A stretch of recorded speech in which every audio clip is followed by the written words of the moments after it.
class 2 feeling ကို resolution ပေါ့နော် composite resolution ကိုကျွန်တော်တို့အဲ့မှာလေ add bubble လေး trap မဖြစ်အောင် voice မရှိအောင်ဖာမယ်ဆိုလို့ရှိရင်နည်းနည်းပါးပါးပြမယ်နော်အခု crown cavity preparation လုပ်ပြီးသွားပြီဆိုပါစို့ cavity preparation လုပ်ပြီးသွားပြီဆိုရှင်ကျွန်တော်တို့အဲ့ချင်းပိုင်းအားလုံးတော့ကျွန်တော် miss ကြော်လိုက်တော့မယ်နော်ပြီးရင်ပေါ်နေတော့ပါမယ်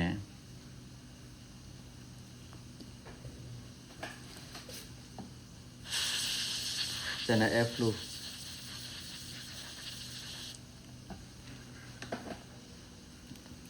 like your ပြပါမယ်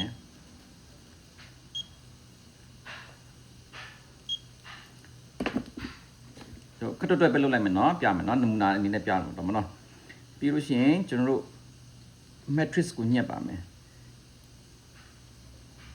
ညှက်ပြီးပြီဆိုလို့ရှိရင်ကျွန်တော်ဒီက margin contact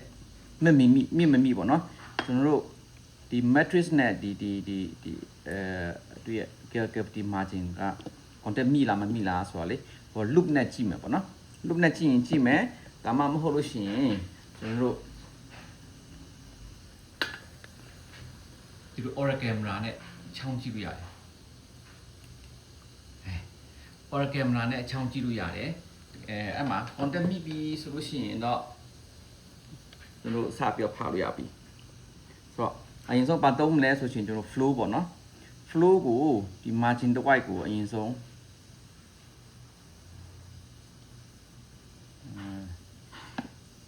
margin တစ်ဝိုက်ပြီးရင်ထည့်ဖို့flow ပြီးမယ်ပြီးဆိုလို့ရှိရင်ကျွန်တော်တို့ probe လေးနဲ့နေရာရမှာပေါ့နော်အဲ့မှာဒီ app ပါလေးဒီခုမဝင်အောင်ပြီးဆိုလို့ရှိရင်ကျွန်တော်တို့ composite နဲ့ယူမယ် composite ယူပြီးတော့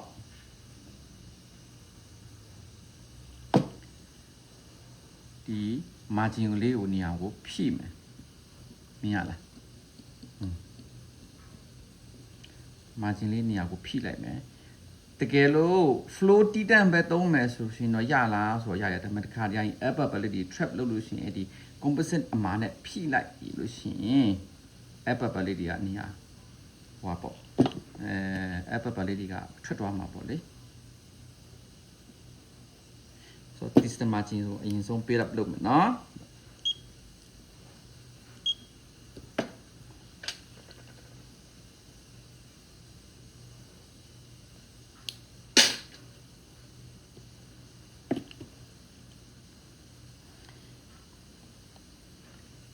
ကျွန်တော်တို့ Vanisher condenser ရဲ့ထိပ်မှာဟိုမကတ်အောင်ဒါပါခေါ်လေမနလိကွင်းနဲ့မနကဆူရွှဲလို့မတင်တော့ဘောနော်သူရဲ့ composite strength ကြာသွားမှာဆိုလို့လေဆိုcomposite ဒီ composite ကဟိုမနလိကွင်းတုတ်ပြီးဆိုရင်ကျွန်တော်တို့ဒီမှာလာပြီးတော့နည်းနည်းပါး6သွားအောင်ပေါ့နော်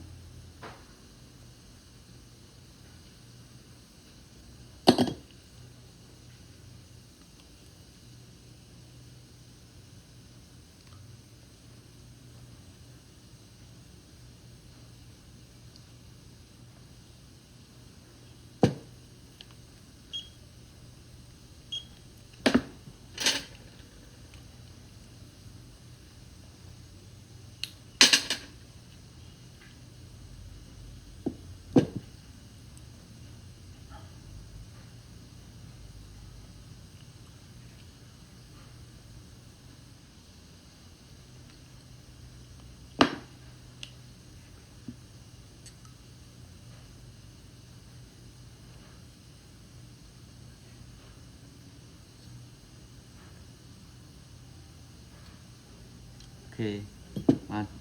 system မှာပြင်ပြီးသွားပြီဆိုလို့ရှိရင်အလဲအားကိုဖြည့်မှာပေါ့နော် matrix ကိုဖြည့်မယ်ဖြုတ်မယ်ကျွန်တော်တို့ဒီ surface လိုက်ဒီမှာ air bubble လေးတွေ trap ကျန်ခဲ့တော့ပေါ့နော် okay ဒီဆိုလို့ရှိရင်အရောင်နဲ့ပြောင်းလိုက်မယ်နော်ရတယ်ပြီးရင် composite ကိုလေတောင်းတင်နေရပဲထည့်မယ်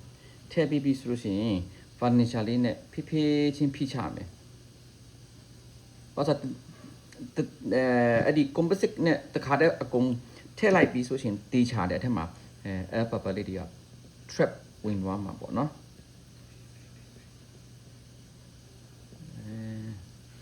တဖြည်းဖြည်းနဲ့မရှိတဲ့နေရာကိုဖိချမှာပေါ့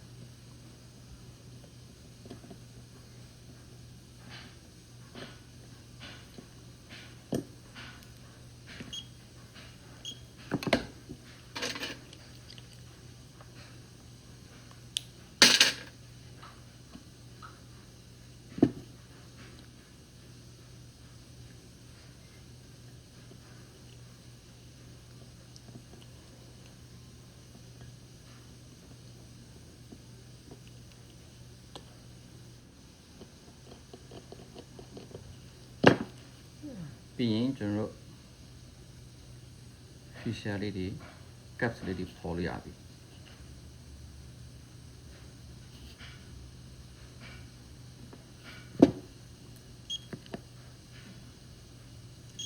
ပြီးဆိုရှင်ကျွန်တော်တို့ polishing bar နဲ့ polish လုပ်လိုက်လို့ရှိရင်ကျွန်တော်တို့အထက်မှာ air bubble လေးတွေ trap မဖြစ်အောင်လုပ်လို့ရပြီပေါ့နော်အကောင်းဆုံးတော့အဲ့လို feeling လုပ်ပြီးဆိုလို့ရှိရင် X-ray PA view လေးပြန် check လုပ်ကြည့်ပေါ့နော်ဘာလို့လဲ air bubble လေးခူလို့ရှိရင်အခက်မလေးကိုက်လို့ရှိရင်အဲ့ဒါကြီး crack ရတတ်တယ်ပေါ့နော်ဟုတ်ကဲ့အဆင်ပြေပါစေနော်